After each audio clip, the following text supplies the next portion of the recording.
sure if I'm going to use the mic or not, folks, so if you can let me know if you can hear from up top. Mic check, mic check. Do you need the mic? Mic check. I'll use it for now, I guess. Welcome, everyone. I think we'll get started. Welcome to the Marigold. And first of all, I'd like to start off by acknowledging our presence in Mi'kma'ki, the unceded ancestral lands of our Mi'kmaq brothers and sisters. And so great to be here tonight with you folks. Tonight is a night of sharing stories from our past, a night of reflection, and most importantly, I hope, is a night to hear some stories from you folks, and especially some stories that have been handed down from the past. I do have a couple of events or stories that probably have been undertold or not told through the years that I think are quite significant when it comes to the town of Truro, and especially our Black community. And I'm hoping that you folks will find that these stories educational and hopefully entertaining maybe at times. These stories or clips you may have seen a little bit on the historian's website the last couple of years, but for the most part I think it'll be news to you folks, and hopefully there might be some stories tonight that will cause you to do a little research on your own, or at least be a little more curious about our town's rich history when it comes to our African Nova Scotia communities and our Black citizens, past and present. The next slide we're going to go to simply is a slide. Now, I don't have access to my computer tonight, so I'm relying on Dave Dickey, and I thank him for being here tonight to advance our slides. But we are going to start off tonight, because we haven't gathered in quite some time, we are going to start off tonight by just kind of going over a few things that have been happening over the last year or two. Some of these things folks might be familiar with, but there are some initiatives and some updates we're going to try and share with you for the first couple of minutes, and hopefully I'm going to get some help with that. There's some new folks in new positions in our town, folks that are a lot younger than me, thank goodness. And the first person I'm going to call upon, very popular in the town of Truro, especially at the West End, is TJ Jordan. And TJ's been doing some different important work the last couple of years, so I'm going to get him to stand and hopefully come down and even take the mic.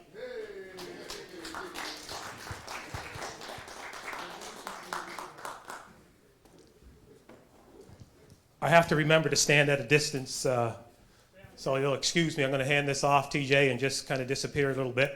If you can stand over here. You can probably lower that for a minute or two. Hello, good night. Need to stand a little closer to the Cool. Good evening, everybody. Good evening. For those of you who may not know my name, I'm TJ Jordan. As Nevin kind of had explained, I'm from the West End of Truro, born and raised.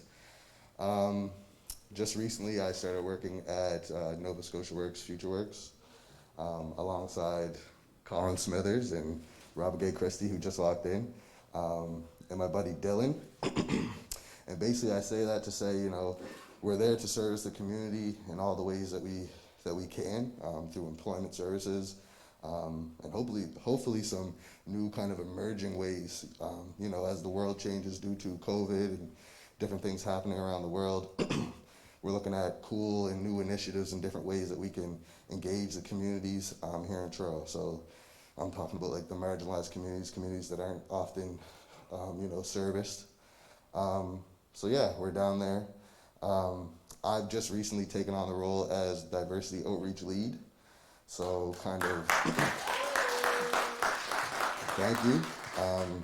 That's going to be a bit of a pilot position for the next bit, but it's basically to, like I kind of alluded to just a minute ago, do a little bit of outreach into the communities that need it the most, and I'm hoping kind of some new and creative, unconventional types of ways, So yeah, I don't really know what else it is that I could really share tonight. It's happy to be here and kind of see some faces out.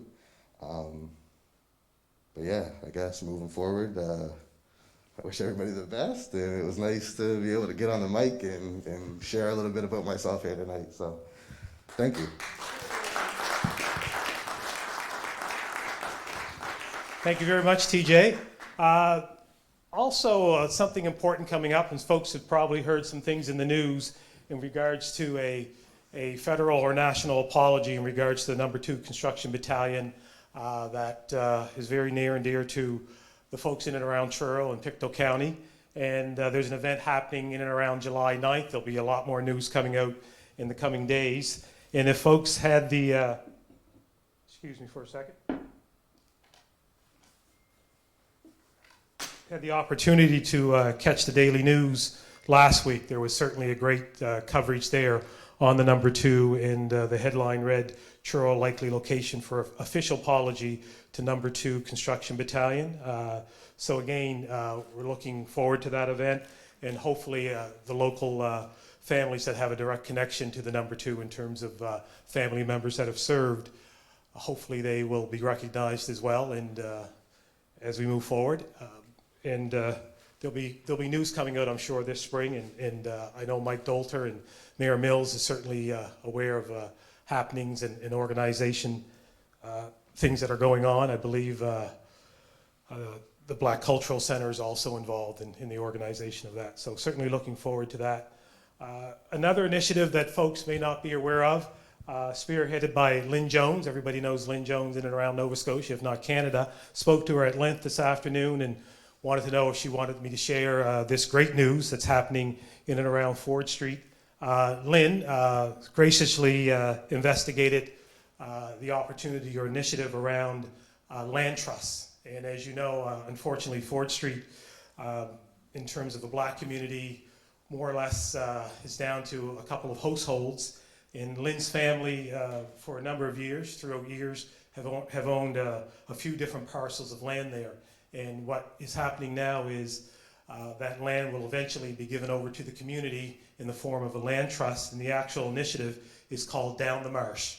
And it's Down the Marsh Land Initiative, and looking forward to actually hearing more about that. The main goal around that land initiative is to have those vacant parcels of land that have historically belonged to the Jones family be allocated for affordable housing.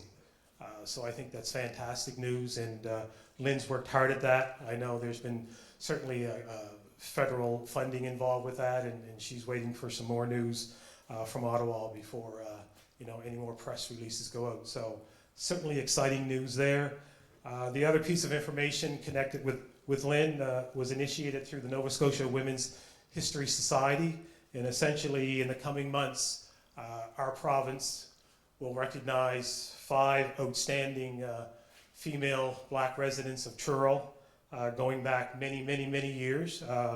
One of the ladies that's going to be recognized is Shelley McLean. Shelley's a very prominent educator in and around Truro, initiated or at least started her teaching career as a French teacher and eventually moved on to principal of what was known as Truro Junior High, and now Shelley is the coordinator of African Canadian education for our Regional Centre for Education. So Shelley will be one of the ladies that will be recognized provincially. There'll be a monument and plaques that will be established at the corner of Ford Street and Roby.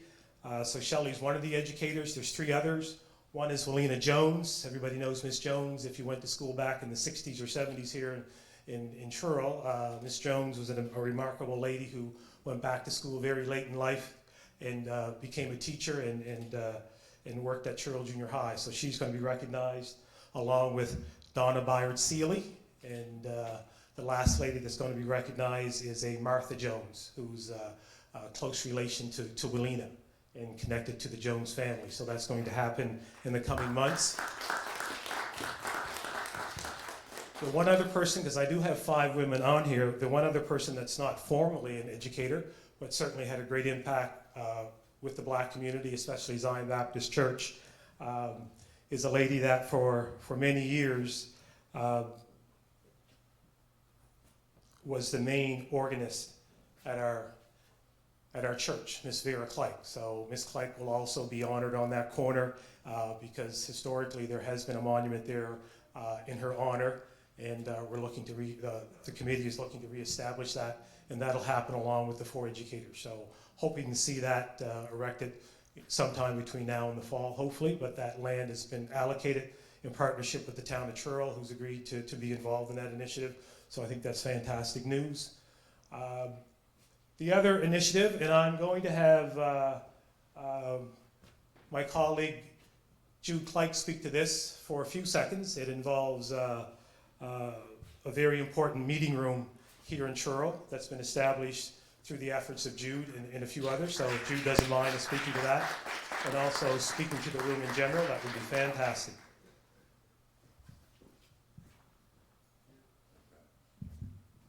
Good evening. Happy African Heritage Month. My name is Jude Clyke, and I guess I'm speaking on behalf of Community Enhancement Association and also the African Canadian Community Strategy Action Committee. That's a mofo. We need an acronym or a hand signal or something like that. But it's a bipartisan committee made up of community members and primarily town councilors who've been working hard to try to address some of the systemic and structural issues that have been facing our community for a very long time. We have had our hands in a host of different things. I'm thinking maybe, Nevin, are you going to speak to some of that tonight? Yeah, I'll speak to a few bit of it. Yeah, Cool. sure. You can mention something if you don't know. Well, we have submitted a proposal for a summer student who we hope will be able to help Nevin and some other individuals in the community capture the history and also work with the youth and support an initiative, a primary initiative that we have with the committee, which is creating a comprehensive communication tool. Right now, we don't have a way of communicating with our community. So in the next couple months, people are going to be knocking on your doors. People are going to be sending emails and calling you and asking for some basic information so that we can start promoting events like this. The Saturday school program that we have going now. The men's wellness group that's been established in the community. Various community events so that we can start convening in spaces like this again and start creating that network that is so important for our community. Thanks so much. Thank you, Jude. I did slip a slide there while he was talking when he was emphasizing communication that is so desperately needed in most communities, especially ours. One of the mechanisms or tools that we are working with in terms of the town of Truro is being able to link in with their messaging system, their broadcast system called Alert Truro Colchester. And the above part of the screen here essentially is I wouldn't say I guess it is their logo in a way, and it's an excellent way to get messaging out to the community.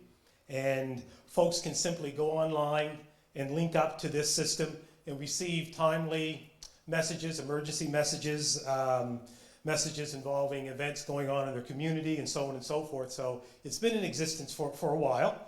I have never used it. I will certainly start using it, becoming more aware of it. Some of the things that you can receive messages about are along the left here, whether it's facility closures, emergency alerts, public advisories, traffic advisories, and so on and so forth.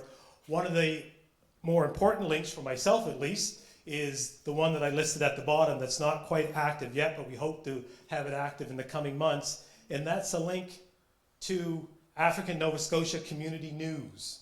So it is our goal, and Jude's spearheading this along with a few others, it's our goal to have anyone in the town of Truro and around Colchester interested in news concerning African Nova Scotians, events concerning African Nova Scotians, events concerning the Black community, any happenings going on and so on and so forth, to easily get that information by way of text message, by way of email, by way of phone call.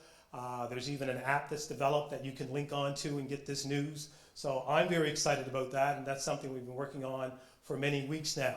So again, there's two ways to be hooked up to this system. One is you can go online yourself with your own tablet or phone or laptop. Simply go to the town's website, create your own profile, and get linked in. The other option that we're also working on as a committee is helping those folks who may historically not want to involve themselves with technology in terms of going online and creating their own profile and so on and so forth. We are looking at a much simpler version in terms of having you connected to this system. Some folks may simply want to receive a phone call, about events. And if that's you and you're not quite anxious about going online and creating a profile, we'll be contacting folks and asking them if that's their desire. We'll help you with that. I think it's really vital this day and age that we have a dedicated communication link, a communication mechanism that we can easily reach out to folks and broadcast information. So for example, hopefully next time this year or a month before this, middle of January, we would start broadcasting events related to African Heritage Month. So people's phones would be ringing, text messages would be buzzing, emails would be flying, and folks would be alerted about events going on in and around Truro in relation to the Black community. Notice I didn't say Black folks or African Nova Scotians. It's for everyone interested in events concerning Blacks in and around Truro and Colchester. So I'm hoping that folks will get on board, spread the news, and when we start making contact with people about this, you'll know what I'm talking about. You'll know what's going on.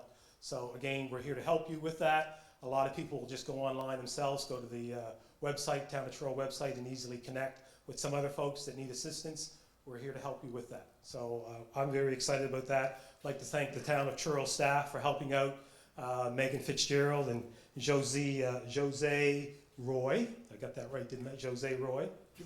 Gallant, shoot, I thought it was Roy. Jose Gallant is very helpful in that endeavor. And in fact, there's the link to the right there for folks to click onto, not that you can do it right now. So again, very important communication tool that we hope will be utilized greatly in the coming years. So we'll move to the next slide. A few thank yous before we get started so I don't forget anyone. On this table over here, you'll see lots and lots of gifts. And I guess the good side about not having a full house tonight, it'll be like an Oprah night. Everybody's going to get a prize tonight, okay? So if you got a ticket, everybody gets a prize tonight. So I'm happy to hear about that. I'd like to thank our local high school, CEC, along with Les Mullings' group, CEC's Afrocentric Aspiring Leaders. And Les has taken over recently from a couple individuals that were instrumental in establishing that group. And they meet usually on Wednesdays at lunchtime, and we've got a meeting tomorrow. So Les, if you want to give a wave so everybody knows you're up there, thank you for showing up. And also thanks you very much, Les, for these t-shirts and shirts that are going to be drawn as prizes. These are certainly sought after items with CEC's logo, but with very important colors and images on them. So I want to thank you for your work around that. Also, I'd like to thank English Jewelers, FutureWorks, and TJ for gathering up the FutureWorks prizes. Town of Truro and Megan Fitzgerald, of course, in all of her efforts and prizes. And last but not least, our Marigold's trusty technician, Dave Dickey, who's in the back. So I didn't want to forget anyone. Before we start off with the main part of the program tonight, I know I did an acknowledgement earlier in regards to our ancestral lands and Mi'kma'ki and our Mi'kmaq brothers and sisters, and I think that's so very important. The other thing I try to make a habit of doing the last couple of years is acknowledge our ancestors, to acknowledge the effort, the sacrifice, the resiliency, the hardships that our ancestors, our forefathers endured so we can enjoy the life we enjoy today.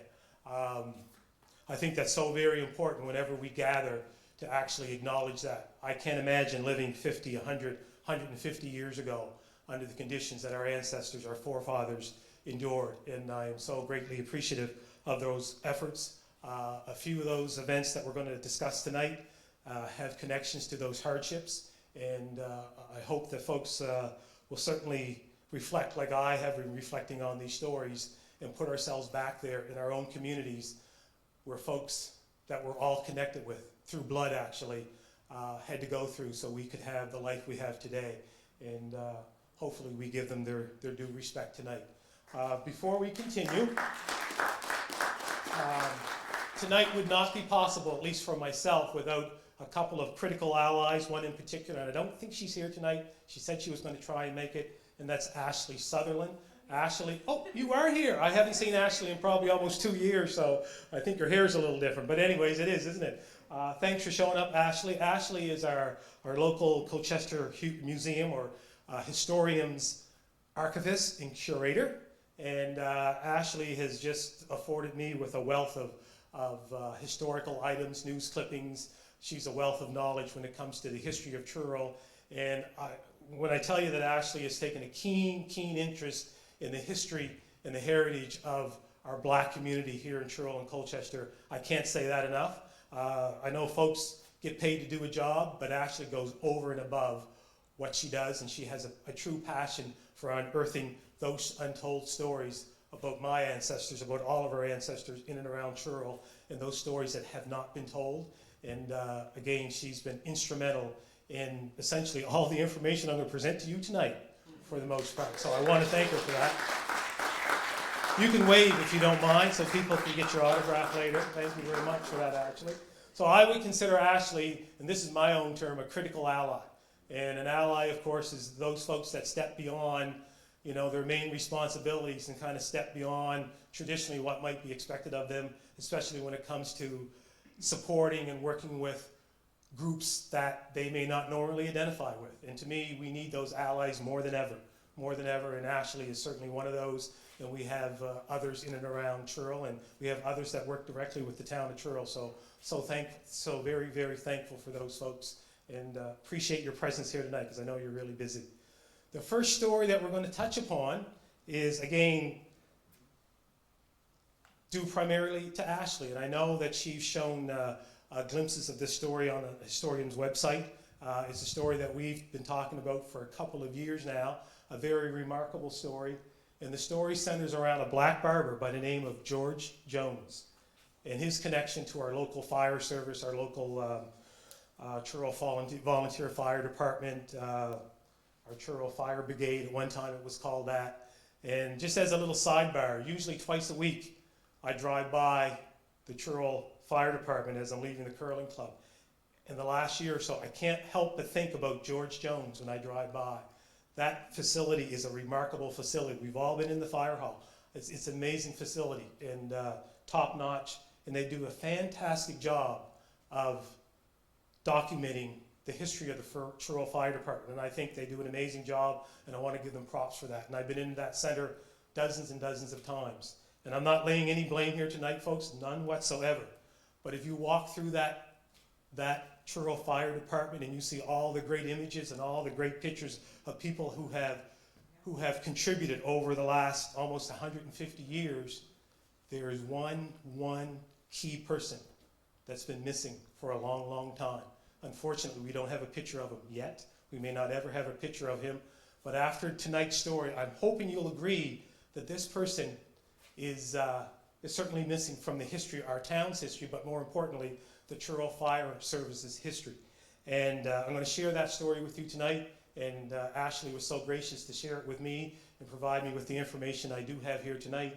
Before we get into George Jones in any detail, there is a little backstory that has made this story possible, and it comes from a person by the name of Israel Longworth. And I'm going to get to him in just 1 second, but before I do, this first slide essentially depicts some machinery or equipment, and it says 1868, and it probably is 1868, and you see the first probably official piece of apparatus connected with the Truro Fire Service.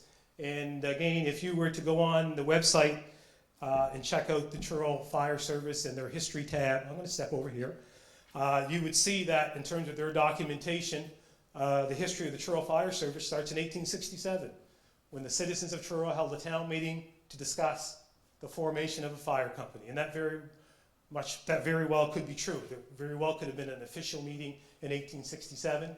And it says in 1868, a volunteer fire company, the Truro Fire Brigade, was formed. R. Barnhill was elected as captain, and he was the senior officer in that position until about 1903, and later became chief. And later that year, what's called the Honeyman tub was purchased from Boston. The tub was Truro's first piece of firefighting apparatus, and I believe that apparatus is there, and I think that's fantastic. However, I truly believe that at least the story of the Truro Fire Service begins a few years before that with George Jones. So if we go to the next slide, Israel Longworth is instrumental in me telling you this story tonight and Ashley receiving this information.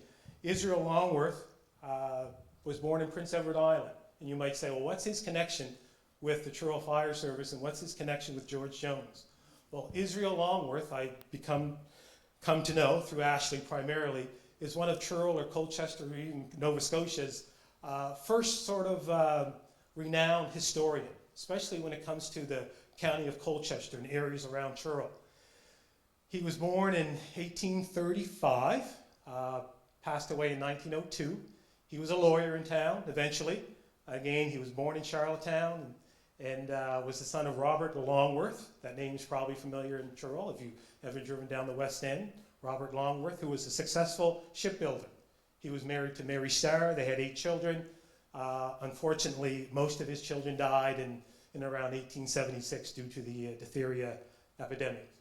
He did have one surviving child, and that person's name was Marion. He was educated at Mount Allison, worked in Halifax until he became a student of law with Sir Adams Archibald, I believe, the father of Confederation. He was admitted to the bar in 1861 and set up practice in Truro. During his term as Truro's second mayor, 1878 to 79, the town reservoir was opened up and fire bells were installed.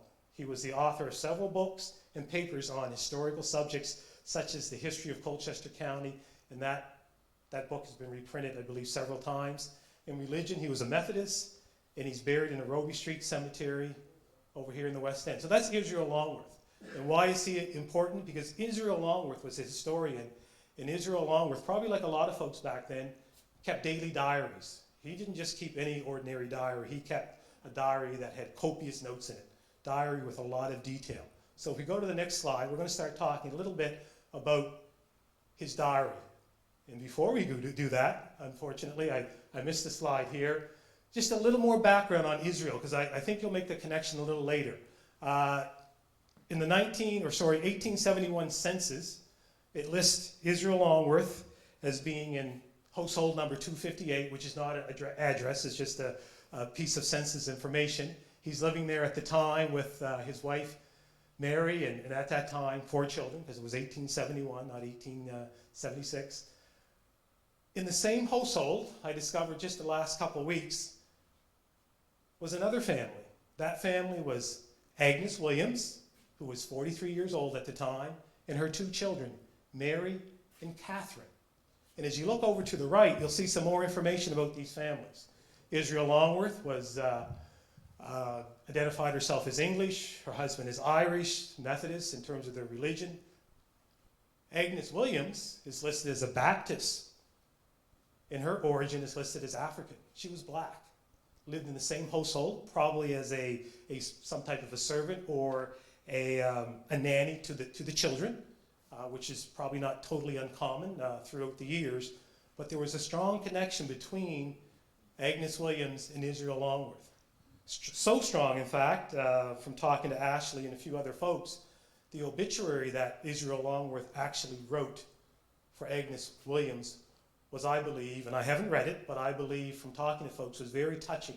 It was very close to his heart in terms of how he expressed his feelings for this lady. And they apparently had a very, very strong bond.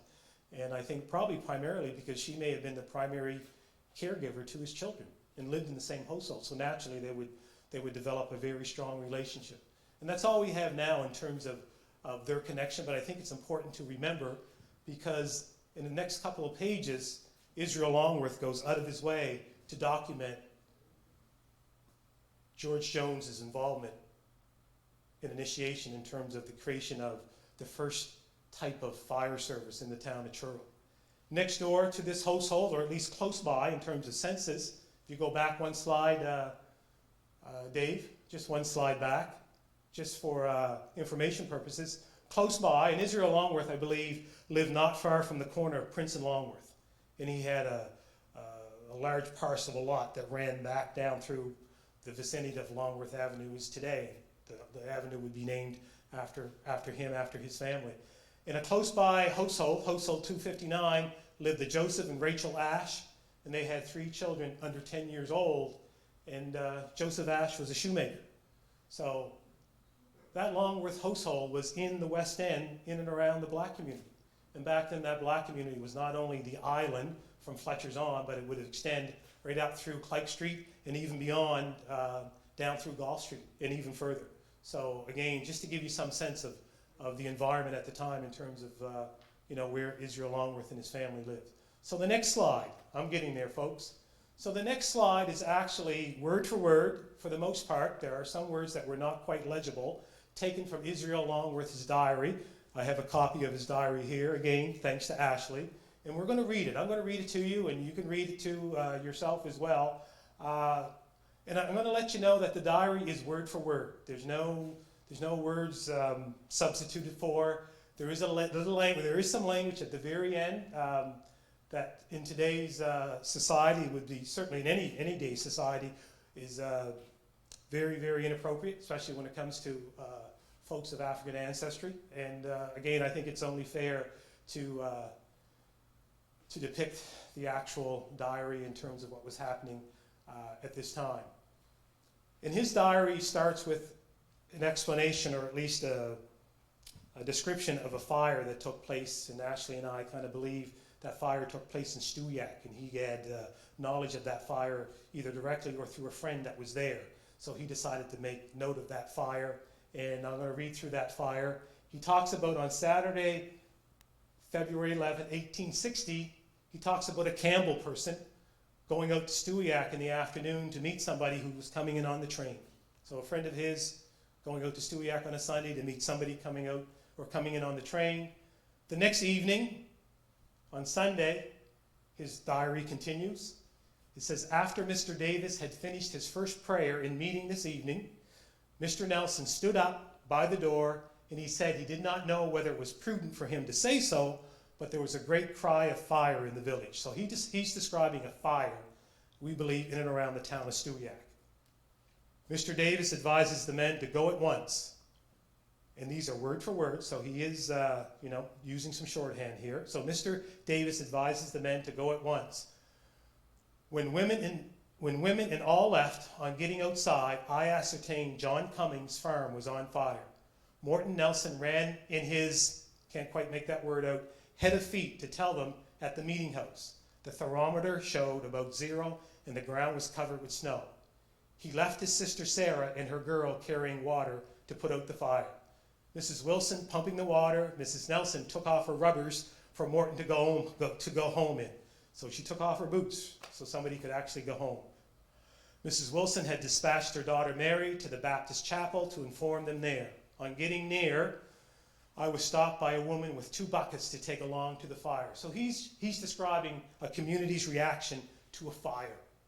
And in a way, describing how at the time, unfortunately, most communities just were not organized to respond to a fire back over 150 years ago. So if we look to the next page, Monday, February 13th, George Jones, the barber, got Mr. Eaton to write a paper to the effect that all who signed it would meet in Mr. Jones's shop that night at 8 o'clock to take steps relative to the formation of an engine company. And Israel Longworth notes, I got there soon after hour, in other words, soon after 8. Meeting organizer Rich Gray in the chair and George F. Crow. Now this is how we spelled Crow at the time, C-R-O-W, as secretary. So he's describing getting there a little late, but also describing the meeting already being organized with a chair and a secretary and so on and so forth. The important thing to read here, and I'm going to read it again. Who called for the meeting? George Jones the barber.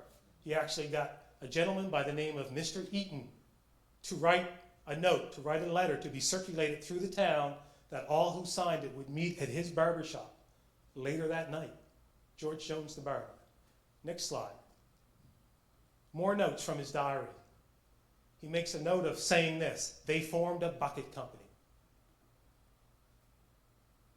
George Ewell, captain. William G. Ewell, first lieutenant. Henry Hiller, I believe, second lieutenant.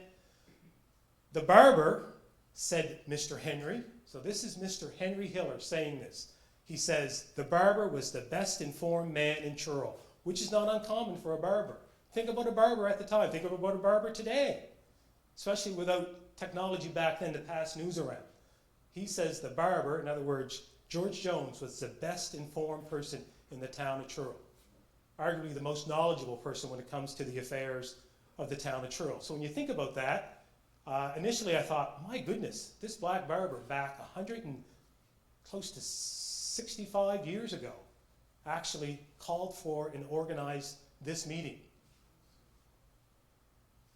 Later on, or at least there are some more notes about the meeting, every household was to have 2 buckets and every young man, not a householder, 1 bucket. They resolved or decided to call a meeting in courthouse Wednesday night at 7 o'clock to take steps about laying off a district to do something in terms of a fire engine. I think to pay for a fire engine or to allocate monies for a fire engine. So during that night, they actually set aside another meeting a few nights later to actually take steps to see if they could purchase an official fire engine. There was some discussion about that fire engine, and the discussion in the end did center around George Jones, and I'm going to continue with the diary notes. There was some difficulty about settling on a night. Some are saying there was a prayer meeting every night in the week, and Jones said, I'm glad to hear that. So just a little comment there. So tells you that he appeared to be a religious man, and he made a note saying, geez, we're having difficulty having a meeting because there's prayer meetings going on every night. That's a good thing. We'll work around that. Sutherland said, number 4 engine in Halifax only costs $250. So somebody spoke up and said, you know what, there's an engine, there's an apparatus in Halifax that we can purchase for $250. A person by the name of A. McKay said he wouldn't give one whatever towards bringing it up, as it was the poorest engine in town. So this person had knowledge of this engine and said it was no good. We shouldn't purchase it. And in the end, after some discussion, Jones then said it should not come. In other words, he after people were discussing whether they should purchase that engine, he spoke and said, we should not purchase it. So the point was settled. Wow. So here's a black man, a barber, 160-some years ago, in a meeting with very, very prominent men in the town of Truro. And they're discussing or debating whether or not we should purchase this major piece of firefighting equipment. And there was some debate about it, and he had the final say. And that was it. That would be remarkable even today, let alone back then. He had the final say and said, that's it, we shouldn't buy it, case closed. I find it astounding. I don't know what you folks, back in 1860, with all that was going on in 1860. So we'll take a look at the next slide. So this next slide here, again, it is what it is. And I'm going to read it. I don't usually, very rarely do I use this language at all, especially in public. It talks about the shop being crowded. And while business was going on, a person from Londonderry, last name Clark, don't know who it is, came in drunk. And remember, George Jones just resolved an issue and said, we shouldn't buy, and everybody said, okay. The respect that he had been afforded was quite amazing. However, within minutes, this person comes in drunk from Londonderry and said, hello, nigger, I want to get shaved. And then there was laughter. And the meeting was very noisy. It had been noisy, but it got even noisier throughout. And a great many boys were being present, and they were carrying on. I can't imagine what George Jones was feeling at the time. I'm sure it's not the first time he heard that word, but going from maybe the highest of highs to maybe the lowest of lows. And probably within 10 or 15, 20 minutes, who knows, right? That's part of our history. That's part of the fabric in most societies. And that'll stick with me for the rest of my life. We have this person who is instrumental in orchestrating an essential piece of firefighting equipment to save lives and property in our town, in the town in 1860. And this is what transpired towards the end of the meeting. In conclusion, so these are the end of Israel Longworth's notes that night in regards to this initial meeting. In conclusion, a note of thanks was moved for Jones and Chair R. Pearson, moved an amendment that Mr. Jones be asked to make a speech. This was carried, and Jones made a few remarks as people dispersed. In other words, they afforded him the last word. They said, we owe you the last word of this very important meeting. And he had the last word to close that meeting out. So why don't you just take a minute or so just to think of a few things in terms of these diary notes and the activities that went on during that meeting. We have Jones, who more or less is instrumental in creating a petition or some form of notice for people to sign to show up to this very important meeting. And I do have some, there's a list of names along with Israel's notes, so I think there's a list of names of some prominent people that showed up. So he's instrumental in doing that. He's also instrumental in sort of having an argument or a discussion come to an end in terms of, you know, deciding on a piece of important business in terms of an important purchase. And he also is afforded the opportunity to have the last word. This is in 1860. And this bucket brigade that they tried to formalize, to me, would have been essential back in the 1860s and throughout the 1860s in fighting fires and saving lives and saving valuable property. And I don't know about you folks, but I truly think it's a no-brainer in terms of where the formal history of the Truro Fire Service really begins. Not in 1868 or 66, whatever that date was. It's 1860. You know, it's towards the end of, I believe that date I have in there, I forget what the date is now, actually. Snow was on the ground. Ooh. But anyways, it's 1860. To me, that's the year. This is a key meeting, and I'm hoping in the coming months that you know, the Truro Fire Service in one of their meetings or one of their special meetings will certainly take the time to discover this, if they have not already done so, and take steps to recognize George Jones. And with the help of Ashley Sutherland, of course, because she's been instrumental. So that's our first, you know, main sharing for tonight is that story. I don't know what I would like to do, because I don't like just to do all the talking, and there'll be lots of opportunities, especially during the second half, for people to comment. But I'm going to leave the floor open just for a couple minutes, just for some initial reaction, just for some initial comments to this story, because this story's been out there for a couple of years now, and this might be the first time, to my knowledge anyways, that we've, and I say we because I'm thinking of Ashley, that we've actually shared this, you know, with a group other than online or in a, you know, in a newsletter. So this would be the first public time that we've been able to speak about it, and I just think it's an important piece of Truro and Colchester history. It is certainly documented, again thanks to Ashley and her crew at the Historium, but again, we need to have this documentation permanently displayed somewhere in the town of Truro, and that place most likely would be in our Truro Fire Hall. So hope to see that in the coming months. Any comments, folks? Yeah, is there any documentation now where it's going to go in town, April?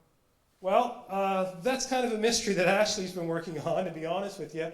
There's unfortunately, we had a great historian that I was not overly familiar with, Jim Smith. A lot of people know Jim Smith. I didn't know him that well. He did a great deal of work researching the history of Truro, all history of Truro. He's done a lot more history in this area than I have, and I will ever have probably. And his thoughts is that George Jones eventually moved to St. John, New Brunswick. And Dave, if you go to the next slide. Oh, here it is there. Further research into the life of George Jones, the barber, had been unsuccessful in some ways. One avid and well-respected researcher, Jim Smith, who passed away recently in this past December, had mentioned to historian staff that he believes George moved to St. John, New Brunswick. There are also records of a well-known barber. I came across this the last week or so.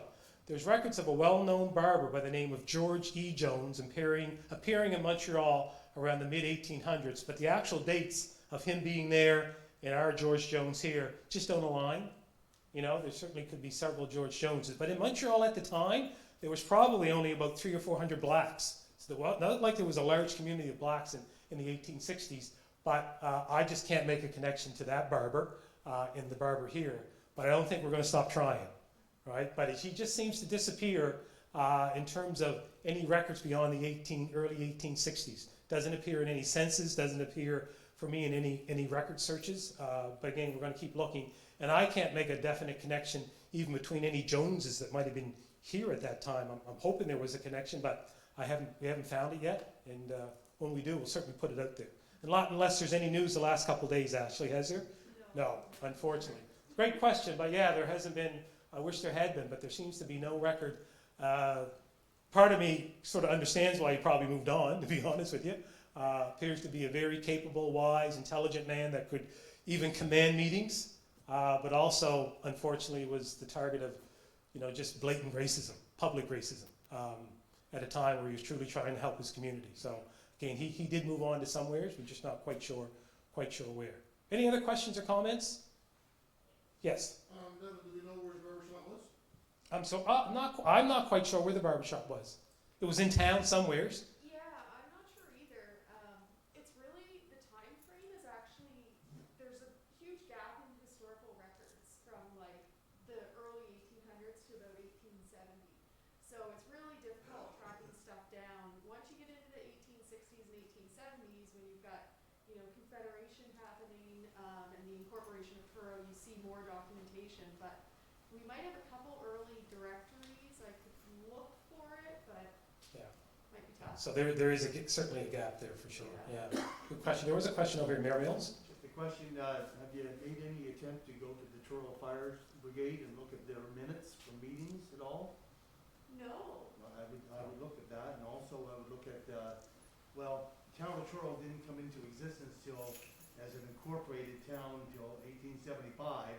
One of the reasons they became a town is because the fire service, serving the community, they weren't interested in politics, they were interested in fighting fires, and they didn't want to build the water system, so that's when the town became a town in 1875. So town records, or the brigades would be worth having a look at. Yeah. Hoping very soon to connect with the brigade and certainly have some discussions around this topic for sure. There was another hand somewheres. I thought, no? Yeah. So this story is not over. It's a story I'm hoping that will make its way into our local schools for sure.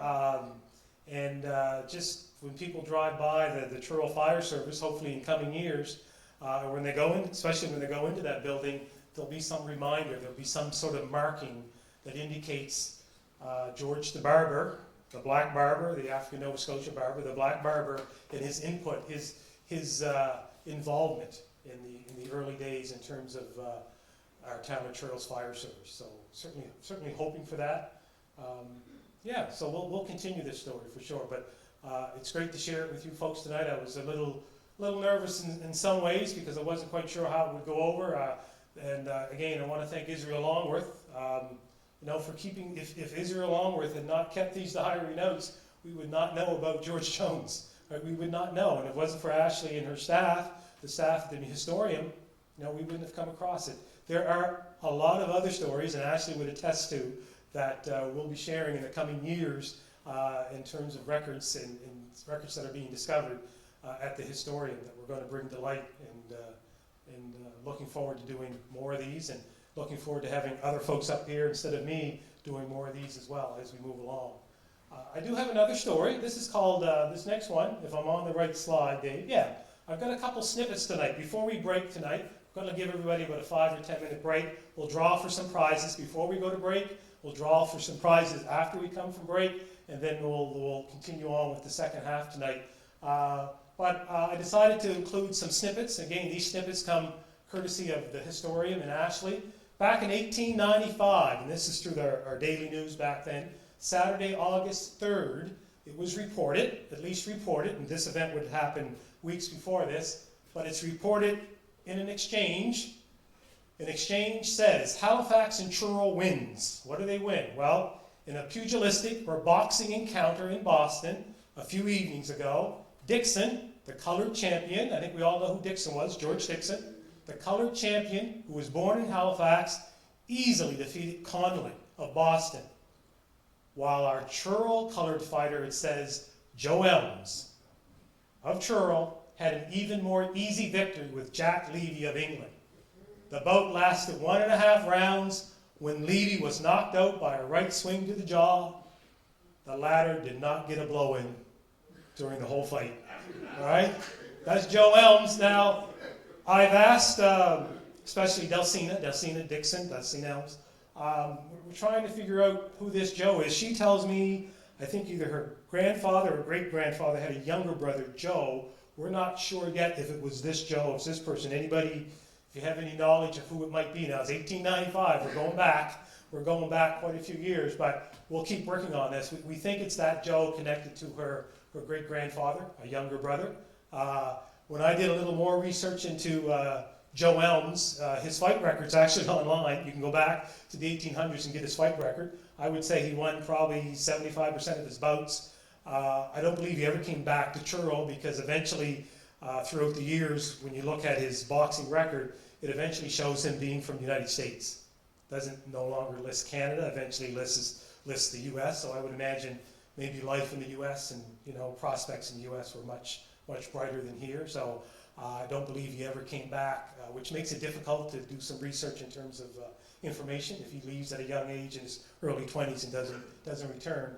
But I just thought it was fascinating. This is one of those little snippets, one of dozens and dozens and dozens that Ashley passed to me, and I kind of read through it again and said, oh, this is interesting. I don't think I came across this one, so let's put it up for tonight. And again, I want to thank Ashley, an historian, for this. And I just thought it was interesting. And there's a few more like this and that I have tonight, and there's dozens of them that I have as well. Just clippings about, gives you a little snapshot into life, aspects of life, I guess, going way back, and what folks were into and what they were able to achieve. So without further ado, it's close to 8 o'clock. Hi, Farida. Nice to see you. Haven't seen you in a while. We're going to do some draws. I'm hoping that we have a bucket or a container or something. Yes, thank you, Megan. We have a container here. You all had a little ticket, and we're probably going to draw at least, I don't know, half dozen or so prizes. I'm going to pick a few out. And it's a number. And I'm just going to... this first number, and I think I can just do the last 3 digits, is 419. 419.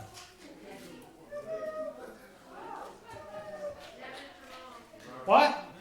I'm sorry, we can't, just can't do it. And I noticed I grabbed the t-shirt before it was drawn. I did. I'm thinking the first one tonight we'll do a t-shirt, so I'm going to leave it down here. You'll get it in a few minutes. You'll get it later. Yes, you'll get it later. Okay, the next one, folks, is 420. 420. 420. Yay!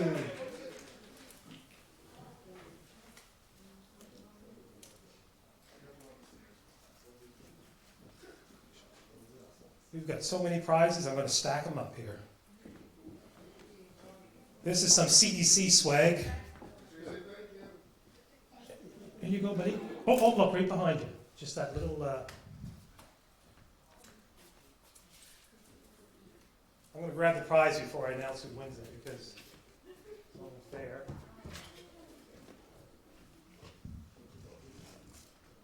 This next one is a rotating picture frame, whatever that is. 423. 423. I'm going to lay it on the stage here if you don't mind. You come get it. They'll come get it. I'm going to put it right here. Respect our social distancing. That's 423.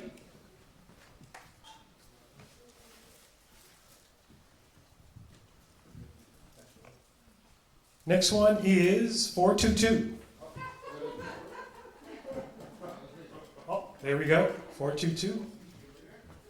These tickets will go back in, folks, because I think we'll probably run through just about everybody tonight. We'll do 2 more. And let's grab, courtesy of English Jewelers, I think it's a gift card, 421. Who came in with those, folks? 421.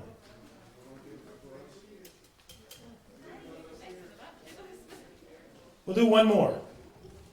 One more. Let's do another shirt. Thanks to Les Mullings. I love these. These are very popular, folks. CEC and our certainly heritage colors, and I love it. 413. 413. Oh boy, there we go.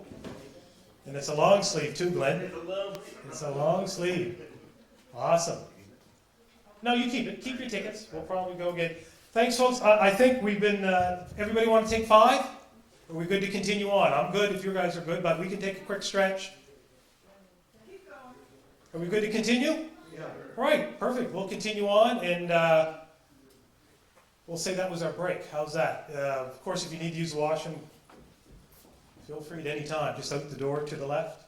Our next slides, we're going to talk about, I think we've got a quick snippet here again. This one here goes back to 1910 through the Truro Daily News, December 27th, so it would be just after Christmas or around Christmas time. And it's about a band at the Metropolitan. And the heading is, Truro's new colored band will make first appearance. Tomorrow night, hundreds of skaters in Truro will revel in the beautiful music furnished by the Intercolonial Colored Band, which makes its first appearance in the Metropolitan Rink. The first band of the season will no doubt draw a very big crowd of skaters, and if the skaters desire more music during the winter, they should show their appreciation tomorrow night. Yesterday, Christmas afternoon and evening, the rink was packed with skaters and spectators, and the ice was perfect. So they're getting people hyped up for this band. The next slide, December 29th, the colored band made a big hit. Rink was packed with delighted skaters. The Metropolitan Rink was crowded last night with delighted skaters, and the music of the Intercolonial Colored Band was highly spoken of on every side. The musical program was a good one, and for 2 hours the skaters made things hum. For a new organization, the band played splendidly, and Truro people will have no reason to complain of the lack of good music when bandmaster Good has a little more time to train his already efficient corps of colored musicians. The band will be heard again in the rink at a very near date.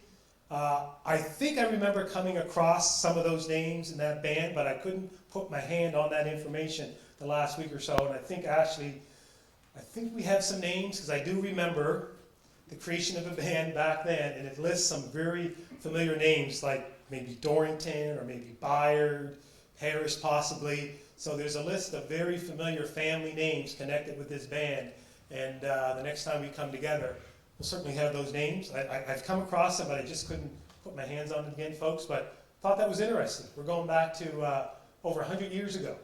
Very prominent, established band in the early days, people getting together and entertaining the folks in town of Truro. So I thought that was fascinating, very curious in terms of the instruments that were played, and see if there's any connection with some of our musicians from mid 1900s and so on and so forth in and around the town of Truro. So that's another one of those snippets, and I have at least one or two more tonight.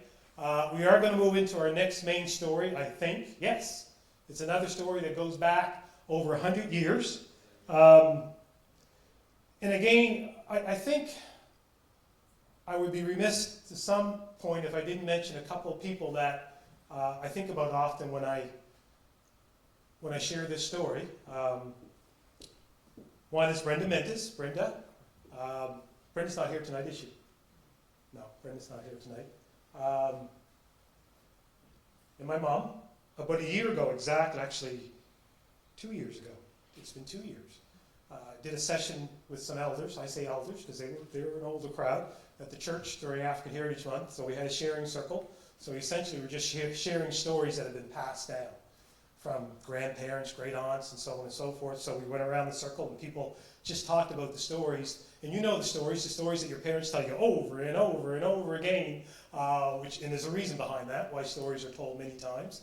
It goes back to, since the beginning of time. But in any event, when I got to Mom and I got to Brenda, they both had the same story. Brenda talked about a great aunt who told her about a story when there was a great disturbance, actually a great riot in the West End on the island, and her great aunt and others, and I think she said they had to run and hide either in the woods or down by the river because they were afraid.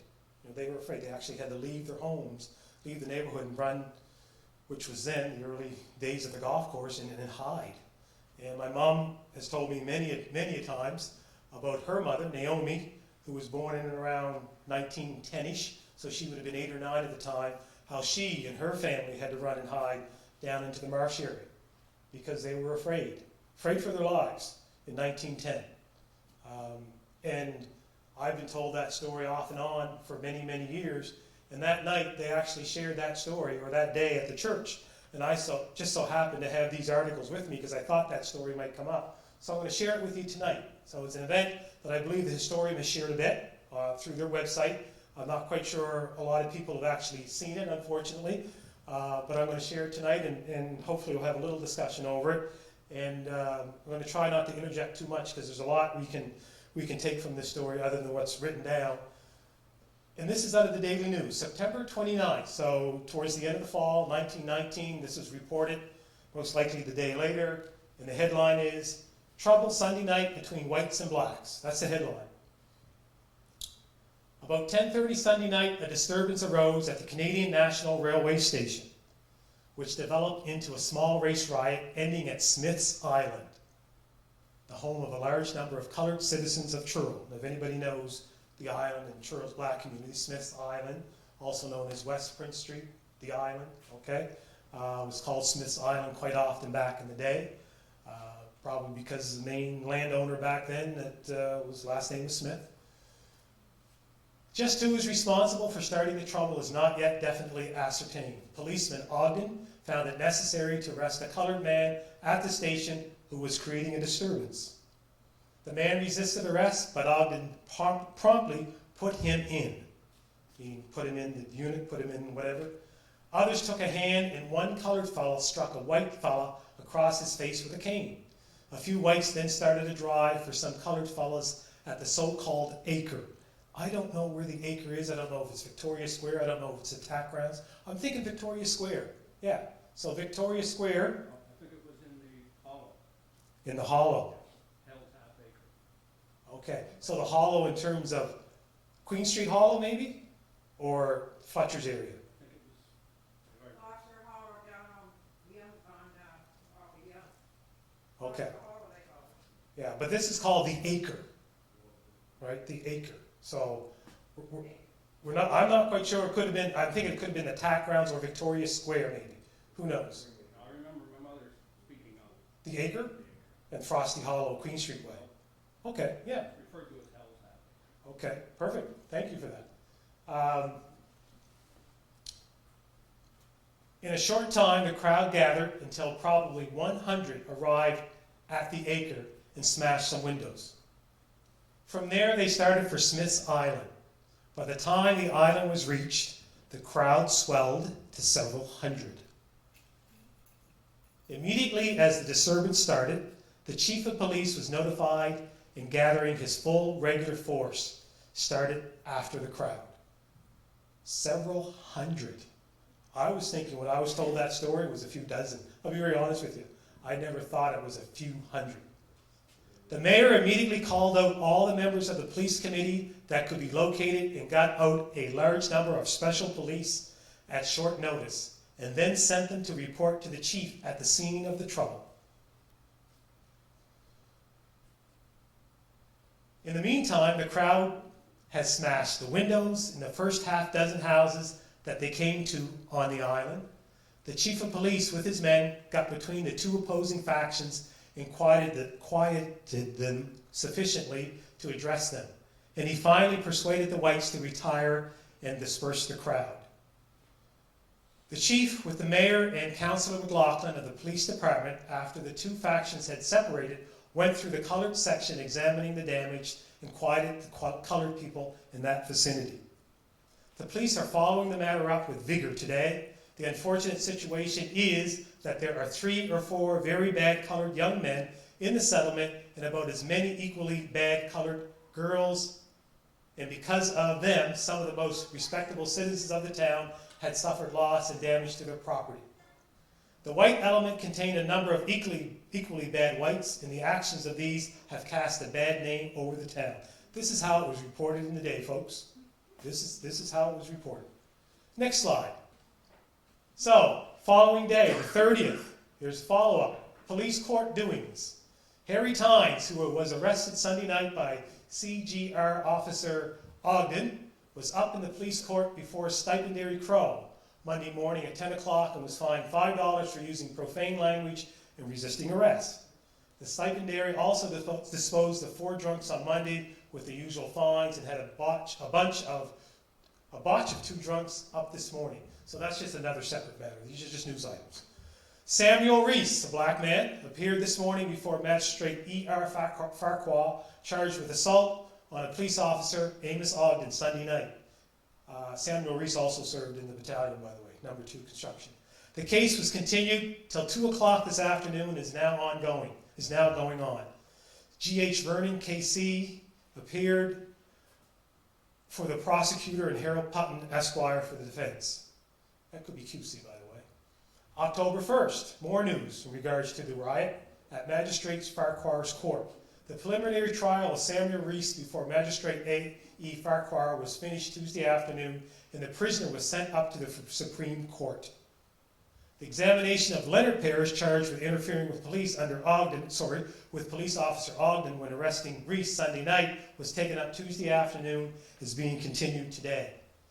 CGR officer D.A. Tatry made 2 more arrests of men charged with being implicated in the disturbance Sunday night. These parties were examined before Magistrate A.E. Farquhar on Tuesday. The prisoners were discharged. Just wondering who those prisoners were. They were discharged very soon. October 2nd, 1919, Magistrate Farquhar has sent Leonard Parrish up to the Supreme Court for trial, charged with interfering with police officer Ogden in the performance of his duty. October 3rd, in consequence of the riot which took place on Sunday evening, damaging some of the colored homes on the island, Mr. J.J. Parrish is seriously ill, suffering from heart affection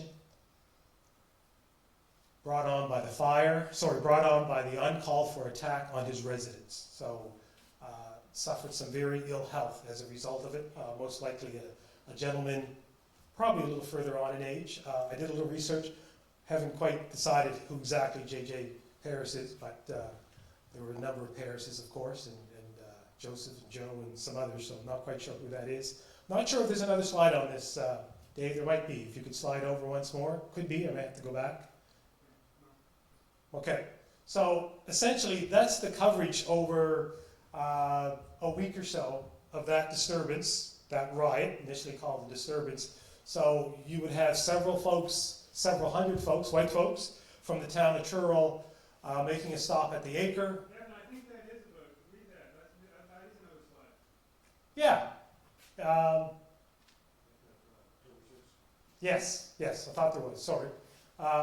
October 6th, again, a continuation. Many respectable colored citizens in the uncalled for attack on the colored population of Smith's Island on the night of the 28th had their houses much injured and some furniture destroyed. So furniture destroyed. Kind of have to go into the house to destroy furniture, for the most part, right? There's no wonder why people fled, why they actually fled. There is no law, apparently, by which the town is responsible for such destruction. But the law of decency and order makes it incumbent upon law-abiding people of the town that these citizens should not be called upon to bear this loss. It has been suggested to Reverend Mr. Perry that he take in hand and appeal to the people generally to assist in making good this injury to property, and he has kindly consented to do so. So the folks who have contacted the church, the minister, and asking him to officially make an appeal for some donations to offset the property loss and so on. Give him a generous reception and subscribe liberally to reimburse these citizens for their loss by that most unfortunate affair on Sunday night a week ago. So asking folks to contribute to make up for the loss of that unfortunate affair. I don't think our folks would consider that an unfortunate affair. When that story had passed down over 100 years of family members, elderly folks, women and children actually fleeing into the marshes down by the river because hundreds of folks have rioted, destroyed their property, broken windows. And I should have read it, folks, but there's a report of actual gunfire, several reports of gunfire. And if I missed it, I apologize. I don't think there's another slide, is there, Dave? No, I can go back, you missed it. I think I did miss it, and I apologize. Right here? In the middle? I'm sorry. Yeah, I did miss it, that sentence. Some parties in the white faction carried guns, and some half-dozen shots were fired. Sorry about that, folks. I knew it was in there somewhere. So we have furniture being destroyed, windows being destroyed, gunfire, several hundred folks, unfortunately, rioting the island over an incident that took place up and around the Esplanade involving 3 or 4 folks, which the police at the time intervened, arrested some folks, and apparently took care of that matter. But we're talking 1910, and this is an example, unfortunately, of incidents in which folks in the black community had to endure and had to kind of put up with, had to react to. And again, when we talk about the struggles and the resiliency of our people, to me, this is an example. And I know I've talked to some people, and we've had conversations about a term that's being used a lot these days called, whether it's called intergenerational trauma, transitional trauma, whatever name you want to put on it. This would be an example. I can't imagine the mindset of folks on the island and folks on the hill, folks on the marsh, black folks throughout the town of Truro, because it's not just isolated to the island. It happened there, but the sentiment and the feeling would be felt throughout Truro, if not Colchester, in terms of, if you're black, this happened, and even though it happened there, it could happen anywhere, and it impacts those folks that have a strong connection, that have that strong ancestral bond. And I just can't imagine the anxiety and the worry, the concern that would have followed that incident, throughout that fall and, throughout the winter and in coming times when there was a skirmish or there was an incident in town. Is this going to happen again? I know Wayne Talbot isn't here, but Wayne commented the other day, or Wayne's home not feeling well, he commented the other day, he said, Nevin, I remember walking along Gough Street, and there was this older gentleman, he was always kind of nasty to us when we were younger, so we're talking probably back in mid-50s, late 50s, don't want to give Wayne's age away, but Wayne's getting up there in age. He said when we were kind of having fun, or maybe he thought we were getting out of line, he would remind them, he said, remember what happened years ago up in the island, it can happen again. Right? So he lived long enough to know what happened, this older gentleman. He may have very well been involved, but he knew what happened. And he reminded Wayne and the bunch that were there, he said, that can happen again. You don't toe the line, you behave, because this can happen again. Yes? My mother was born in 12, and she grew up in that era. And she remembered the fear of the black community when they were burning crosses on Exhibition Hill. Yeah. Yes. Thanks for that. They were told to the children of the family, get in the house Yeah. and don't. And that's the cross burning that took place around 1930, 1933. Yeah, and then we're certainly going to explore that on another night, but you're right, you talked about your mom. Fear of The fear, yeah. The fear, God. yeah. That fear doesn't go away overnight. They instilled that struggles, the pain of living through that. Yeah, certainly. Thanks for sharing. Hopefully you can come back another night when we focus on that, because again, these discussions around these stories that have been passed down, but they're not only stories, right? The most important thing, they're stories, they're literal, they're facts, but the most important thing is when you think back about our people, it's the stories, it's the feelings, it's the anxiety, it's that burden that they carry, it's that, again, that word fear. Can't think of a better word, that fear that was carried, and it's to some extent still carried through today in terms of concern for safety. Because it hasn't completely gone away. I can't ever imagine an event like this happening today, thank God. But it has happened, and it has impacted folks in this room, because their parents would have gone through it, or their great aunts might have gone through it. So again, it is what it is. It's part of our history, like most towns in North America. We have these stories that we should not uncover. Right? We're not blaming anybody sitting here today, anybody in the town of Truro for this story, even if you might be connected family-wise to people that participated. We don't know who participated. But when you think of a couple of hundred people in 1910, that's a good chunk of population in and around town of Truro. Right? That's a good chunk of population. And the main thing is that we share these stories, we learn from them, and we understand the pain, the suffering, the fear that existed for many years, and it was passed down through generations, through folks that are here tonight that are considered our elders. Other comments? Tammy mentioned the date, 1919. 1919 comes after World War I. Yep. So a lot of these individuals would be coming back to the community, Yeah. maybe with a renewed sense of confidence, belief, or self-determination, and then confronting the racism that they return to the community with,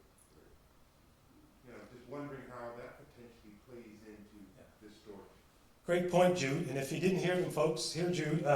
He mentioned the ending of World War I and folks coming back after the war and possibly experiencing a different reality over in Europe when they were fighting, or at least contributing towards the war, and coming back and facing, the reality that they left. I know I mentioned Samuel Reese here. Samuel Reese was one of the folks in the No. 2 Construction Battalion. He arrived back here around January, February 1919. Like within 8 months of returning from the front lines, or at least being part of the war, he's arrested for being involved in this. I can imagine that he felt the duty to defend, the duty to not just stand back and have this happen, in the community, but was arrested. Yeah, And- that would be, Bert Harris's father. Samuel Reese. Yeah. Yes, you mentioned that before, didn't you, Tammy? Yeah. Excellent. It's spelled a couple different ways. I see it with an S, I see it with a C. I'm glad you mentioned that, because I remember you saying that before, so that's a great connection for me now, and I'll make note of that. My memory's not as good as it used to be. You mentioned that before, Samuel Reese. Yes, excellent. Great point, Jude. We would have dozens of men coming back from the war and being involved, unfortunately, in unfortunate incidents such as these, for sure. Other comments? I think a story, I'm going to share this story, especially this story this week in school at CEC with an African Canadian Studies class. I'm going to share this story and hopefully the other story this week and the next couple of weeks with that class, at least that class, hopefully others, but at least that class. Because my passion is to get more local history into the schools, so people can definitely connect, with what's happening in their own community, with their own relatives, with their own people. So again, we're going to move on. I think I have a snippet here. Yes, another snippet. This one is a little more on the lighter side. It's about an Emancipation Day sports event back in 1897. A few years ago. And the headline reads, and it's July 19th, 1897, the headline reads, Truro Colored Boys Clean Out Amherst. So the event was in Amherst. At Emancipation Day sports at Amherst, some of our Truro Colored Boys were winners. The press reports the events as follows. The bicycle events were well contested. The 1 mile race was won by Albert Thompson of Truro, who placed first, Rastus Moore second, and John Bardick, Truro third. I'm trying to find out who this Bardick is, whether it's a misspelling or not. I'm still on the hunt to see who Bardick is, and I've seen it in some other places as well. The 2 mile race was won by Rastus Moore again, coming in first, Albert Thompson of Truro second, John Bardick, Truro third, and Joe Parsons fourth. The half mile was won by Arthur Martin, who placed first. Neil, and it's spelled Click, but I believe it's Clike. Neil or Nell Clike, it's kind of hard to make that out in the news, who came in second, and Joe Parsons came in third.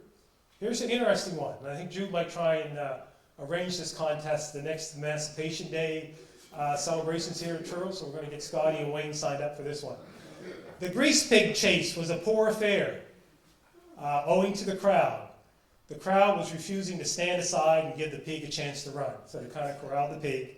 After a minute's chase, Robert Martin of Truro collared the porker by the fence and bore it off home. So in 1897, you get a chance to take that pig home. He won the prize that day. So that's just an example of some stuff that was going on a long, long time ago, connected to our African Nova Scotia, at least black community, in and around Truro. So that's another one of those snippets. And I think I'm getting close to the end. I've got lots of stuff, folks, but I'm not going to share it all tonight. My goal was to kind of be out close to 8:30. But I do want to just quickly go over some of our local soldiers connected to the No. 2. I'm hoping between now and June to have a night just dedicated to the No. 2 construction and also dedicated to our local soldiers and the connection to our community. And I think we owe it to them to have a night and make sure that we have family members that are connected to those folks that fought and that fought so hard to actually get into the war and actually fought and worked so hard after they were finally accepted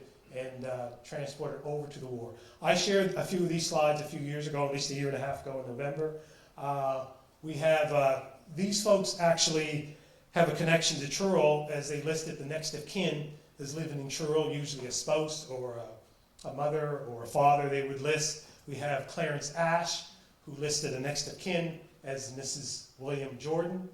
A David Borden lists Miss Lillian Borden as a next of kin. Thomas Borden, Rupert Borden was the next of kin for him. John Arthur Byard lists Mrs. Jessie Byard as a next of kin.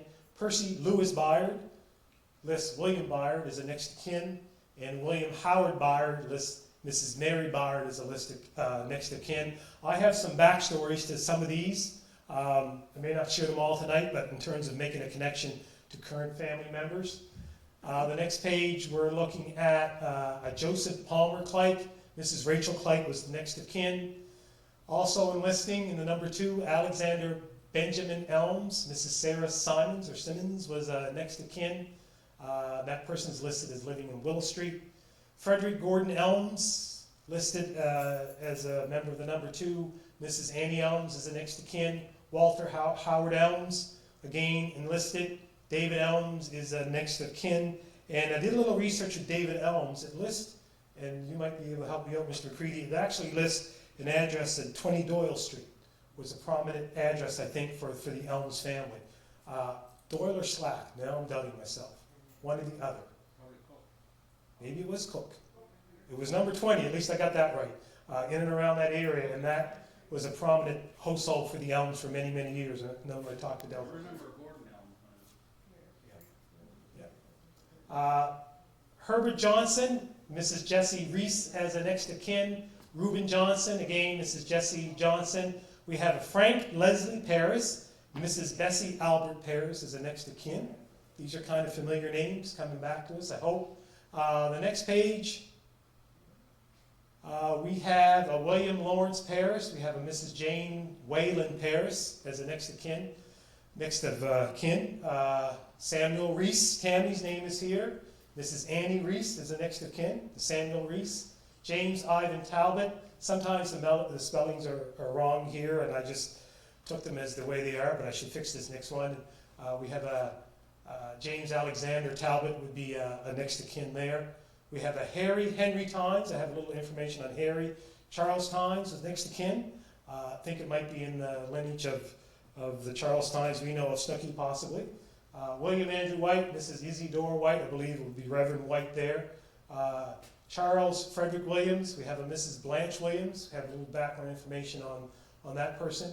The next slide, and just go one more. William Lawrence Paris, I would have mentioned his name earlier, next of kin Jane Wayland Paris. This person was born in Annapolis to Eli and Lavinia Paris, married Ella Jane Wayland. Ella was from New Glasgow, born in 1894. Her parents were Fred and Mary Wayland. So I'm not overly familiar with all the names coming out of New Glasgow in terms of the black community, but I believe Wayland would be a name going back through the years. Not a prominent name, but a name that's would be connected to the black community. Next slide, we have Samuel Reese again. We have the next of kin listed. Born around 1880 in British Guyana, which would be the northern part of South America. Died at age 60, according to records. Was married to an Annie Taylor. Prince Street is listed as an address at the time of his death.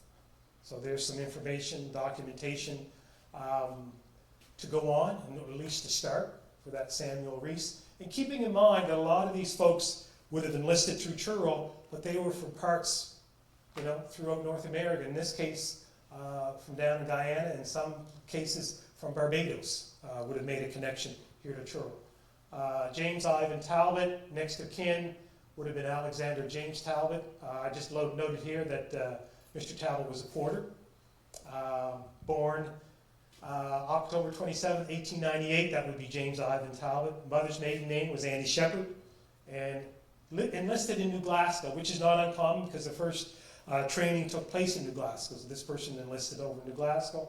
Had a brother, Arthur Talbot, and unfortunately this person passed away in July 1926 in Prince Street West, it's listed. I did mention to Wayne the other day, there was another brother or close relative that passed away that same summer, and a younger Talbot connected his family earlier that year, in 1926. So that family was certainly, the community was certainly hit hard. I think I have another slide, Dave. Harry Henry Tynes, next to kin Charles Tynes, address listed in Prince Street. According to the 1911 census, Charles Tynes, of course, was head of the household. He was 40, had a wife Emma, 28 at the time. Charles, we had a son Harry, sorry, you can see Harry listed there, age 11. This is 1911 census, so if you do the math, you know, by 1916, 17, Harry's moving on towards the war, so still fairly young age, right? 16, 17, 18 years old, headed off overseas. Also had some other children, as you can see there. Laura is listed there, Laura Tynes, a daughter, Walter, Mary. These folks, according to the census anyways, lived close to Albert and Jane Shepherd, and also lived close to John and Eliza Paris, up on the island, Smith Island, West Prince Street.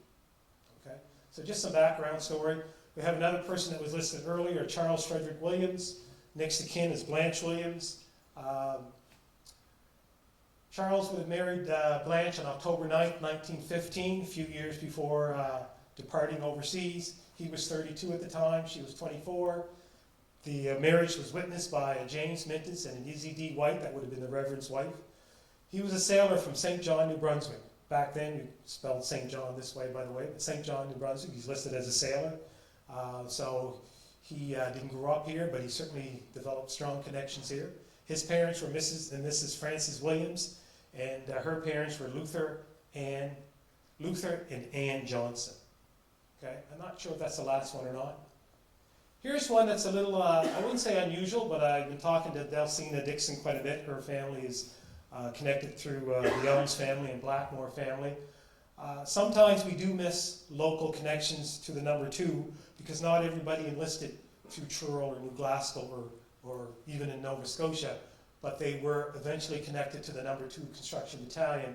So this person here, whose formal name is Renard Alphonse Blackmore, but he goes or has gone by George Blackmore, most if not all of his life, but his legal or birth name is Renard Alphonse. He was from Barbados. He enlisted with the 20th Canadian Reserve Battalion out of Quebec in 1916. So he enlisted out of Quebec. His next of kin is listed as a William Blackmore from Barbados. That's his dad from Barbados. That's where he was from. He arrived in England by way of the SS Mauritania on November 30th, 1916. So he didn't leave with the large battalion that was formed here. He didn't leave as a battalion member. He left with the 20th Canadian Reserve Battalion.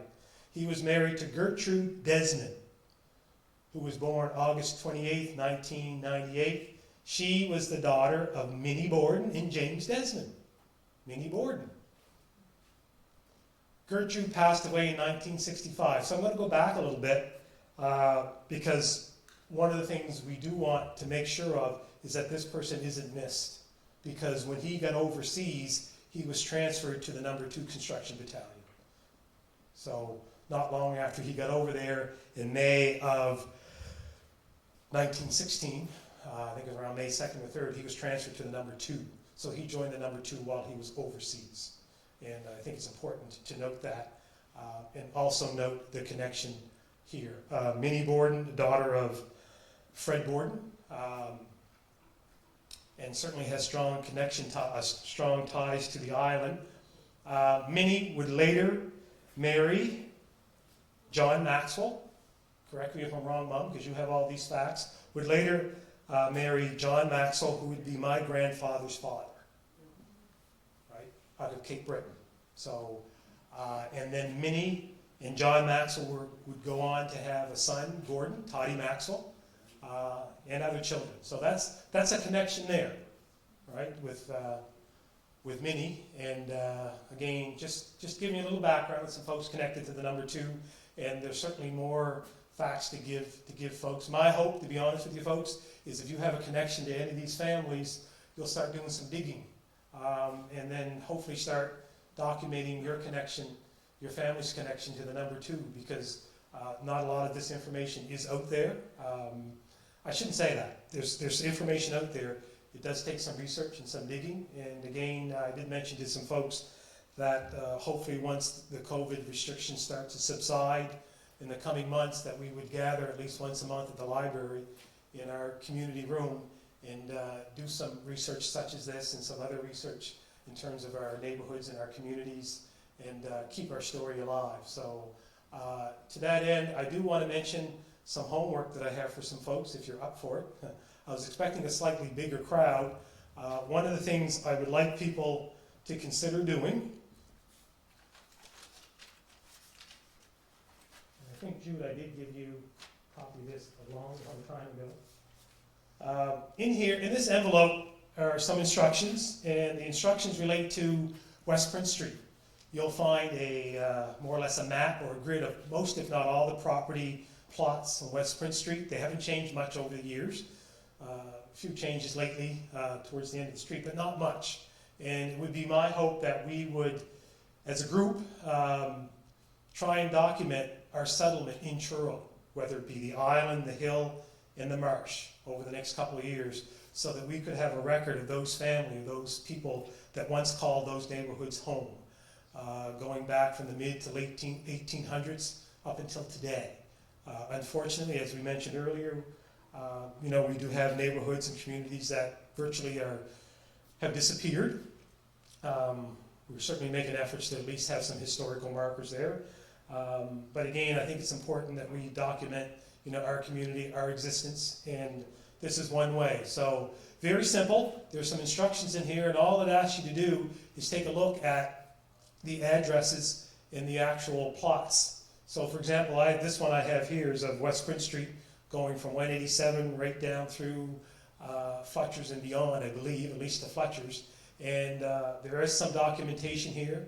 I did ask a few older folks in our community what they could remember in terms of who lived up in Brodie Avenue, who lived on Pike Street, who lived, along this side of the street. And some folks actually, I recorded some of that information. So ideally what we want to do is have people sit down and talk to other folks and write down what you think about who lived there in terms of, Jude, your homestead now, goes back many, many years. So if we could get a listing going back as far as you can remember and your older relatives can remember living there and document that. So someday we can have a document that tells our whole story in terms of who lived, in these neighborhoods. We're not concerned, at least I'm not concerned about who owned the land. We don't never want to get into that debate. The important thing is who lived there, because we're losing that information and we need to have it. And my contact information is on there, and all I'm asking you to do is to make some notes, and then I'll collect those and we'll get it together and we'll have some working groups to try and get some documentation in terms of our existence. You have a question, Ms. Jackson? Yes. I have a question. Being Mr. Mills is here, there was an incident that happened last summer concerning family coming on vacation from the other parts of Canada. Now, I had a son and a brother and a friend. They had to show their place of address when they came in on account of the virus. And apparently when they got to the border, they put their address as West Prince Street. They were not admitted to come into Nova Scotia because they said there was no such thing as a West Prince Street. Now, I don't know. We have a person on council, and I don't know if he picked up on it, but it's never been mentioned anywhere. And they will not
Thank you very much, I'd Miss. like to know why.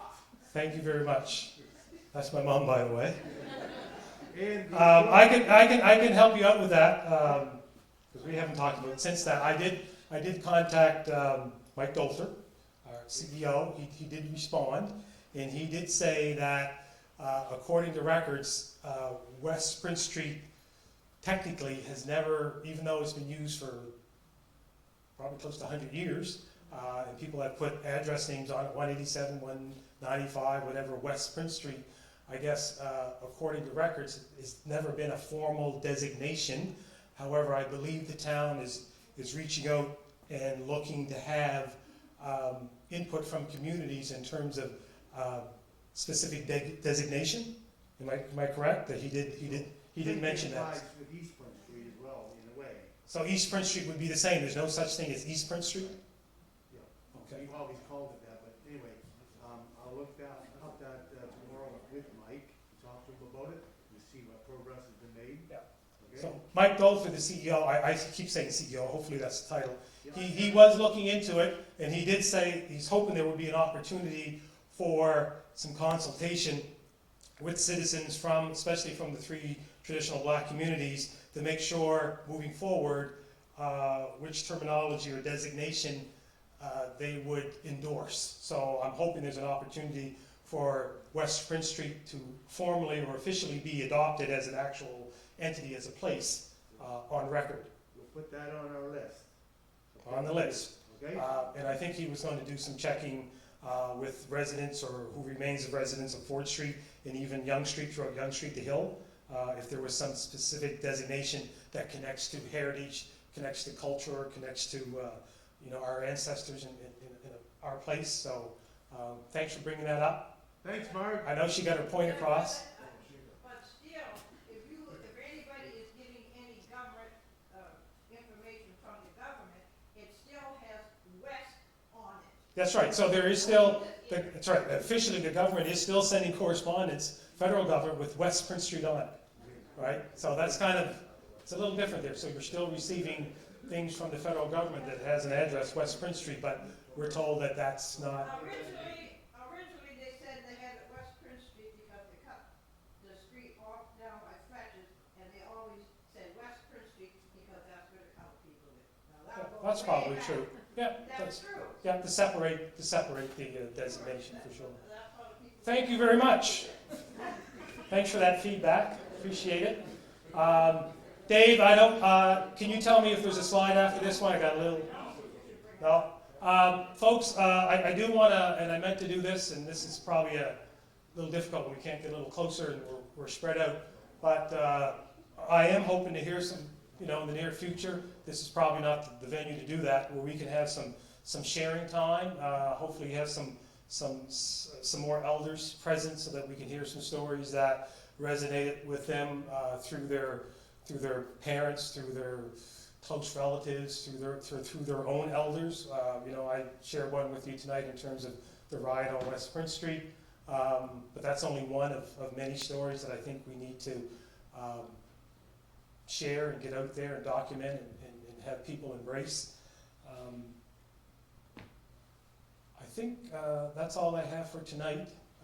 I'm trying to remember if there's anything, and Jude, you can help me out with this, if there's anything that I've forgotten. I do have, if anybody wants provide any feedback, I do have some slips of paper for you to do that. I'm not quite sure if people are just afraid to say anything, but for future topics or just any input into topics tonight you might have forgotten about. But again, it's great to be back together. I know it's been a couple of years. As Jude mentioned earlier, we do have a dedicated group of folks that are working directly with town council, working to engage town council, working towards different facets of life here in Truro, connected to our black citizens, to our African Nova Scotia citizens. And one of the key things early on in this effort is a comprehensive communication strategy. That is at the forefront. Making sure people are connected, making sure people are aware of things going on, making sure that people know when there's a gathering or stuff happening that they're getting the information in a timely fashion. So when people start to reach out and they talk to you or talk to your family members about the town's alert system, essentially what that is it's a way for us to connect to you. And it's a vital way for us to connect to you. So we're hoping that that's going to happen in the near future. And again, I did mention I had some envelopes here. And Scotty Maxwell, make sure you take one. You've got some time on your hands before golf season. Expect you to take a look at it. And Sheila Parrish, you as well, and some other folks in here. And just, again, take the document, look it over. You might learn something from it, but at least write down what you can remember in terms of people who lived West Prince Street, and eventually we're going to hit the Ford into Yonge Street. And I'm looking forward to folks' helps in those communities. My throat's getting really dry, folks, but thank you for being here. Thank you, Ashley, for all your help, and we'll talk to you again soon. Thanks, folks. Oh, draws, yes, I was going to take all that stuff home. We do. Dave, you can cut that if you like. I don't know if you're able to, but yeah, it's off. Thank you. We have more draws, and once we run out of prizes, we're going to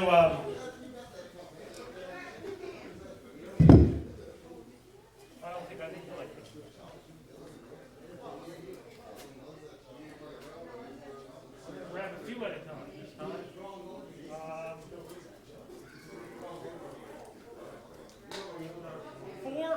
412. 412.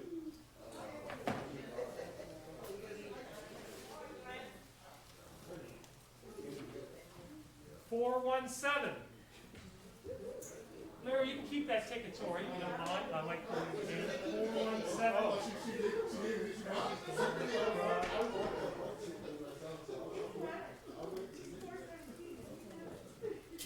You can just roll up the password. 407. I'm going to put the ticket over here. Leave the ticket, take the prize. 407. Another one? Aha, gotcha. Sorry. 410. 410. 410. Got a 410.